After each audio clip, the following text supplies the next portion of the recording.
Please be seated. So here we are, gathered together. First Sunday after Christmas.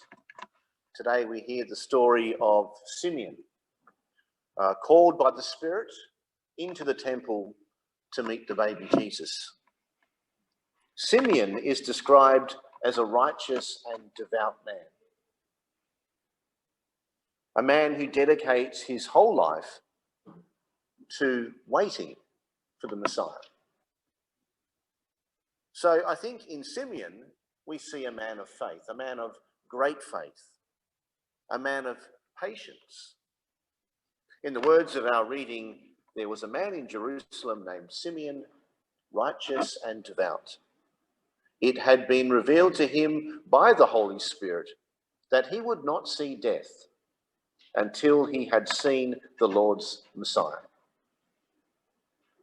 I think the example of Simeon has much to say to us today. Simeon reminds us that our work in service to God, our calling, continues over the course of a lifetime. A calling continues over the course of a lifetime. Simeon also reminds us that this calling is sacrificial in nature, very demanding. It's only in advanced old age that Simeon finally ends his time of waiting and meets the baby Jesus. We're told that Simeon meets Jesus in fulfillment of his life's work, his life's calling. And he takes the baby in his arms and he offers praise to God. So I imagine for Simeon, this was a time of great satisfaction after so many years of waiting and preparation, to see with his own eyes the Messiah for whom he had waited and waited and waited. So we see in that moment a lifetime of searching, a lifetime of service, rewarded and blessed. I think we have similar moments in our lives as well. Moments of great spiritual fulfillment and recognition, though perhaps not as often as we would like. When I think of Simeon in the temple, I'm reminded of the birth of my children, becoming a father, meeting my children, holding them in my arms after so much waiting and anticipation, sensing a rightness in the connection, a sense of fulfillment.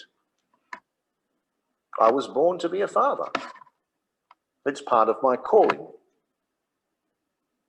And at the same time, I can also remember being aware of the responsibility, knowing that my life doesn't just belong to me now.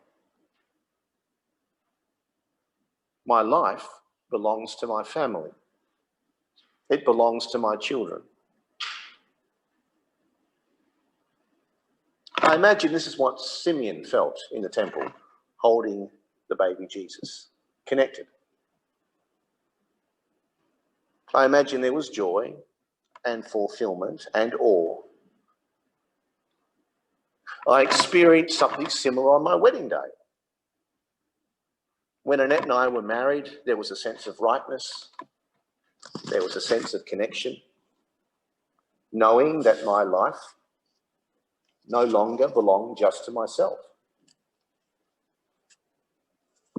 When I was ordained as a priest, again, that same sense of fulfillment and connection. So yes, the example of Simeon has much to teach. It encourages us to hold on to our faith, to hold on to our calling, whatever that calling might be, whatever it might look like, to fight the good fight, to finish the race and keep the faith. When we look at this reading, we often focus on Simeon's recognition of Jesus, his awareness of God standing before him. But I also find myself feeling greatly moved by his example,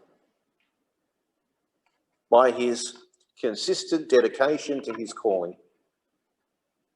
Simeon is constant and he's ready to serve even after long years of waiting. And he is an example to those of us who strive to remain constant. Simeon models spiritual maturity. A maturity that is very hard to maintain over the years, in the long term. All too often we seek to answer God's call on our terms, in our time, in our way. But our reading reminds us that we are called to surrender our lives to God. We respond to God, we give ourselves to God, and we understand that God's will unfolds in God's time. Unlike so many of his contemporaries, the Pharisees, the scribes, the pillars of Judaism, Simeon humbly surrenders his life to God. He completes his life's work in the temple on that day in accordance with God's will,